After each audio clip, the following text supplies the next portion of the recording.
get their interest first. If you love something, you don't need people to tell you what to do. You will do it yourself. Modeling for them. Because the best motivation is actually from the parents. Parents have the time to read with their children. To a certain extent, you can curate or check on what they read. But if your child is interested in a certain topic that is non-academic, allow them to read up on the subject. See and get to know the interests of their children, and from there maybe read whatever that is that the child is interested in. If they're interested in soccer, instead of just playing, get them to go and read about the players, the team, or whatever they're interested in. I think that would be more motivational than to say, hey, here, read one Nancy Drew or read one, don't know what, Harry Potter. They may not enjoy it. It doesn't have to be all words.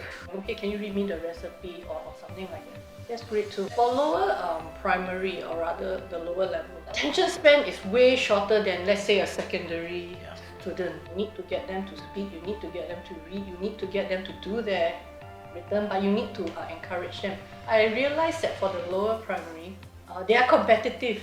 They always like to challenge their friend, So when I tried it in class, they really enjoy it. Just a simple game of hangman.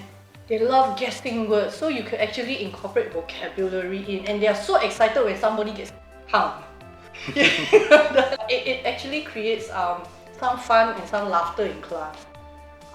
So I would punctuate parts of the lesson with them because they enjoy it. You see, I said, so it's a motivation. You finish your work, let's have a hangman game or something. Teach them to overcome the fear, especially the older one. Because when in secondary school is totally different, especially those who are doing A-Maths. I think parents would know by now A-Maths is a killer subject, where casualty rate is very, very high. I got students from top school, only 20% pass. It's called math anxiety. It can be due to a lot of reasons. This does not mean the child has lack of mathematical skill. If you are anxious, you are worried about something, it will affect your performance. And a lot of students, through my experience, they hate maths because they have not been doing well all the while. If something you don't like to do, you will try to avoid doing it. It's just human nature.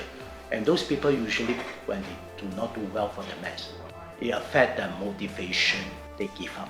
So how to overcome this? Well, like I say, I try to make it interesting. There are many ways to overcome it. Stress on what they can do rather than what they cannot do. Because some of them, it's not they really cannot do, it's because they are careless. Mathematics is a subject that a lot of students hate. Chances are they have not been doing well for the maths exam. That's why I create this kind of fear, anxiety. So they hate the subject.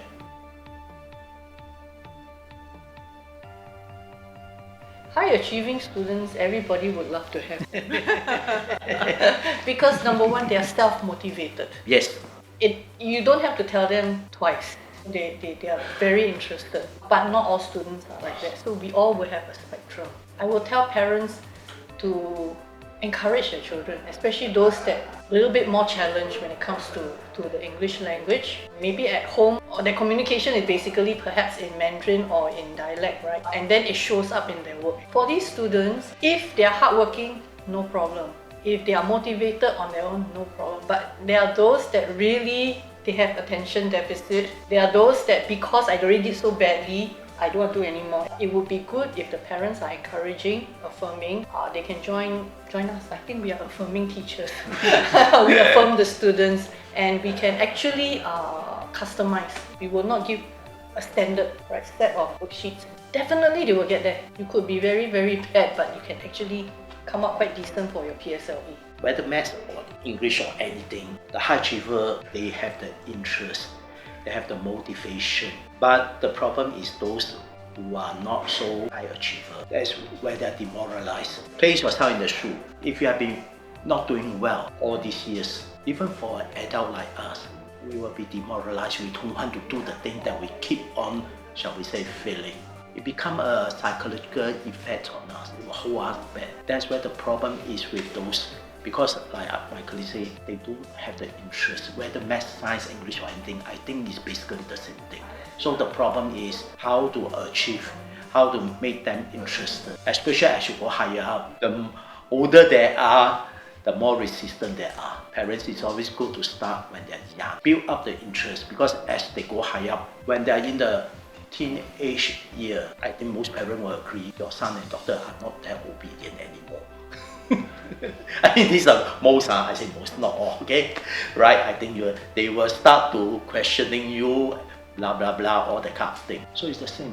As they grow older, they will start to, because they already have this kind of fear in them. So it's very hard, okay? But you still can revive it. How? Encourage them. Yeah, I think that the affirming part is important. Yeah, the affirming part, encouraging them is really important. And the teachers can't do it alone. The parents have to support. So let's say you have one that's consistently scoring 90 something. Then you have your child that's consistently scoring 50 something, 60 something. Right? Like even by a few marks, affirm them. Hey, you have improved, keep it up. I think coming from the parent is a lot more powerful than coming from the teacher. Hey, you have improved, keep it up. Yeah. It's good also that, not that I'm teaching in a tuition center, it's also, I'm saying this, but I believe there's a psychological effect if you're in a group. Let's say if you're not doing well, directly you yourself will compare. All human beings will compare with themselves. There's no human being in this world that say, the student, I'm not saying the parents compare, it's the student themselves. All human beings, even I, subconsciously I will compare. Let's be honest. Everyone compare with somebody else. It's just that some say out more vocally, some keep in the heart, right? Everyone do that. So the kids will in a way compare themselves. And if there's an improvement you can do, you praise that. This is where they get the kind of, like my colleague say, affirmation. If he's alone at home, who is he going to affirm with? So in a group, if people is doing well, you can encourage him. He can do it, you can do it. If somebody is not doing so well, of course you will say, hey, you have improved. So I think it takes two. So from the parents' side as well as from the tutor's side, what is more important is the confidence that comes out of the affirmation. Yes. And it's this confidence that you want the students to have. That confidence is really, really important. First, you must have created interest in the kids, whether how old they are, how young they are. Once they have the interest, their confidence will increase. And once their confidence increase, well, the sky's the limit. You have one half the battle. Yeah. Anything is like that. It's not just math, English or science. Anything in life is that if a person is motivated to do something, you spend less time trying to convince that person to do something that fellow is already convinced. Motivation, whether in math, science or anything, is very important. And after the motivation, if the person is motivated, they have the confidence. Once they have the confidence, a lot of things can be done. The battle is actually basically one. So the sky is the limit for the student.